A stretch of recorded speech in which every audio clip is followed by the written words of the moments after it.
Yo, what's up? It's Pico over here in Singapore. I just want to holler at y'all for your Thanksgiving weekend and check in on you guys. It is Thursday night, and today was a little different.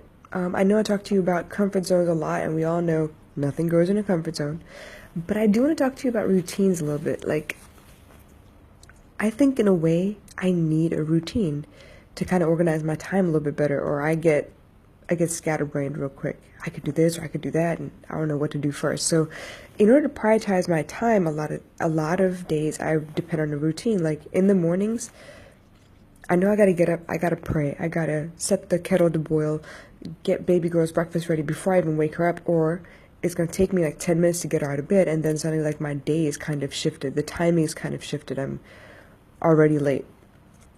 So I kind of depend on those little routines to keep me going, to keep me, in check a little bit.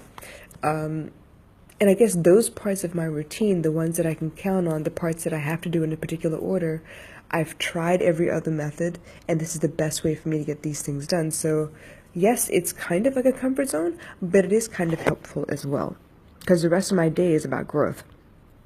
That's one example. Going to work.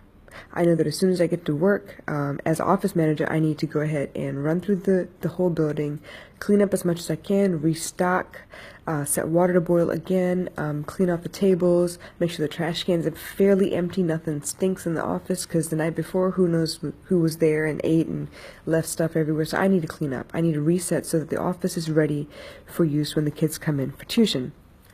And then after that, the next thing I know I need to get done so I can get it done early is to pull all the leads from all of our Facebook ads and organize them. So once I organize them, put them in a place where everyone can access them, everyone knows what's going on. If they need to go check in, that's the next thing I need to do. After that, it's really up to, whatever's going on that day. So if I need to go for training, if I need to go to the other center, I have space to do all those things. So in a way, routines really help.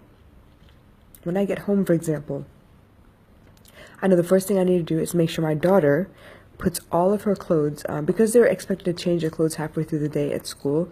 Most of them take showers. I've told them I don't want her to take a shower at school. And actually, knock on wood, she's been able to avoid hand, foot, and mouth disease as a result. So anyway, all the clothes that she wore that day, usually the first set of clothes that she wore is in the bag, in like a plastic bag as dirty clothes or whatever, and then the ones she's wearing. So I normally make sure she gets home, takes all that stuff and puts it in the wash while I start setting up for dinner. Because most times I want her to take a shower as soon as she comes home from school, but lately she's been pushing about that. She doesn't want to do that right away. So I set up for dinner, and we'll have dinner together, and then I give her a bath. Depending on how much of a fuss she puts up, how late we end up getting in the bed, she can either get a story, like I'll read her a story to go to bed, or I just have to make sure that she goes to bed. But those are the little parts of my day that are routine, that I need to stay as a routine. It's kind of stuff that revolves around her, basically. I need her taken care of to a degree that once she's settled, either sleeping or on her way to school or eating while I get dressed, whatever it is, once she's settled, I can actually go about my day and do whatever I need to do. So yeah, as a mom, I depend on routines. Yes, I do believe in growth. I don't like comfort zones, but a lot of times I don't have a lot of room for those things. So it's normally when she's asleep or I'm at work, that all of my growth happens, where all of my growth happens. So, like right now, I went to put her to sleep and she was having trouble and she was like crying about this, that, and the other. And I was like, look, come on, stop. For some reason, she's in this kick about nothing's ever good enough. She's not happy with where she is. And I'm trying to tell her, look, you're 6. You have a lot to be thankful for. And you need to stop thinking about all the negative things in your life. So we had a big debate about that. And lately, she doesn't go to sleep without crying about something or the other. And then I end up falling asleep just to put her to sleep, which is exactly what happened. Luckily, I've been setting my alarm lately for 11:30 to make sure that I sleep for a pretty good amount of time, but then I'm able to wake up and get all of my podcast work and business work done as well. Because God knows, left to my own devices without that alarm, I wouldn't have woken up until tomorrow morning. So, as much as I do feel that comfort zones are a place of stagnation, there are portions of my day where I depend on a routine. And yes, I use a different word on purpose. I depend on a routine. I need to know how to organize my day because I feel like if there was too much time left to me open, I probably wouldn't get anything done. I'm one of those people that really needs tons and tons and tons of things to do, not enough time to do it, lots of deadlines. I need to be under pressure in order for me to get the most amount of work done. That's what I've noticed for myself. I mean, going forward, maybe I could change that about myself, but for now, I need to be under pressure. Because I've noticed that if I have too much time on my hands, I don't get enough done. Like, for example, today I had to go to Eastgate for work. I didn't have to be there until 12. Unfortunately, I got there a little bit late, but I had to go there till 12. So what did I do? I dropped her off at 8:30 as usual, because she had practice today. She had rehearsal for her graduation performance. Dropped her off at 8:30, and there's no point in me rushing off to Eastgate right away because it's 8:30. I don't need to be there till 12. So I actually hitched my butt back home, and once I got home, I did a couple other things. There are a couple other things on my list that I wanted to get done. So I worked on the podcast a little bit, converting it to YouTube. I actually dyed my hair. Just a couple of things. So I didn't have a lot of time. By the time I got back home, I actually stopped by the grocery store, picked up a couple of things. She needed new snacks, so I went to go get snacks real quick. By the time I got back home, it was about 9:30. And I know I needed to leave by 11:15 at the latest to get there by 12. So that didn't leave a lot of time. I went ahead and prepped my hair. My hair takes 25 minutes to settle, like for the gel coloring or whatever to soak through the hair. And in those 25 minutes, I got a lot done. So washed my hair at that point and then started getting dressed. And finally I left at about 11:15. I left the house. I should have been at the bus stop by then, but I had left the house a little bit late.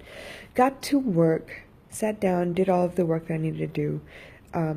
Eventually, I was told that they needed to go to a meeting, so I left. And I came back home and I finished my work. So when I got back home, I called all the leads. I organized all the spreadsheets. And then from there, I did more work on my podcast. So by about 4:30, 4:45, I left the house to go pick baby girl up. Today, I think I mentioned in my gratefulness episode that she was really upset when she woke up. She woke up and she was in tears already. I don't know what it is. Like lately she's been very, very like emotional, teary-eyed. I don't know if it's Scorpio or what, but very emotional, and I couldn't figure out why. And I think it's like the impending graduation, the idea that some of these kids won't come back after the graduation. She won't see these people. I think she's just feeling a little bit, overwhelmed. So I decided I'd go pick her up early. We'd go for a date. I needed to pick up some mushrooms. The only place I can find these particular porcini mushrooms are in Orchard. Excuse me. So I decided, all right, well, why don't we go make an evening of it? We'll go down to Orchard, visit the Grand Hyatt, meet all my old, colleagues and stuff, just say hi, go have dinner down in my favorite Thai food restaurant in Far East Square, and then pick up the mushrooms and go home. So that's exactly what we did. We kind of walked around a little bit, enjoyed ourselves, and she was super excited because it's different. We changed our routine a little bit. Instead of just coming straight home and watching TV, we decided we'd go out, enjoy some fresh air, see some people, shake hands, smile, catch up with people, go eat, and then come back home. So I'm hoping that put a smile on her face, but as usual, she was upset again. She's been thinking about the future a lot lately, and she's just overwhelmed, I think. I think that's really what it is. The idea of going to primary school, the idea that she won't see her favorite teacher from K2 anymore, the idea that those kids, they might not all be there. The class is already small. It's a class of 9. And if some of these kids decide not to come back after the graduation performance, because, it's holidays already in Singapore. December is usually a holiday month, so they don't have to be in school. Although it's a daycare format, they could be, but they don't have to be. So I'm not sure how many people come back. I know she will be in daycare, only because I feel like she'd enjoy it more than being at work with me for the remainder of the month. So, yeah. I thought I'd give her a treat. It worked for a little while, but then she was back to her very, analytical Gemini self, half happy, half sad, and we'll work on that again tomorrow, I guess. We have a late morning tomorrow. She doesn't have to be at school till 11 because they're going to, get dressed at the center and go straight to Republic Poly for the graduation. And then I am going to meet my sister-in-law and go up there as well. So routines, they help me as a mom, really. Because if I didn't have some kind of a routine, I'd be scatterbrained. I'd start doing this and realize how to do that. And this kind of organizes my priorities and my time as well. So there's certain things that I cannot change because based on our schedules, this needs to happen at a certain time in a certain order in order for me to be as prepared as I can be as a mom. Obviously, there are always pop-ups because you're a mom. She's going to change your day.